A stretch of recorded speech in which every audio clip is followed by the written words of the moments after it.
Hello, in front of me I've got Xiaomi monitor.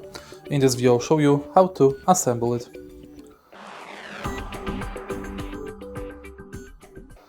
Let's start with the monitor stand. Right here we've got the stand and the holder. Attach the holder to stand. And now use two screws that are included in original package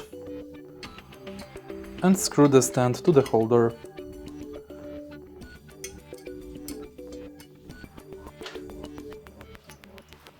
You can use the tool that's also included in the original package.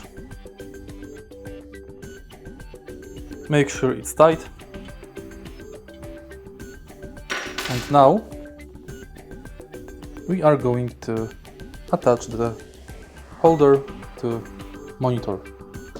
In order to do it, make sure to slide it in from the bottom. And it's done. To remove it, slide it out. If you find this video helpful, please leave like, comment and subscribe.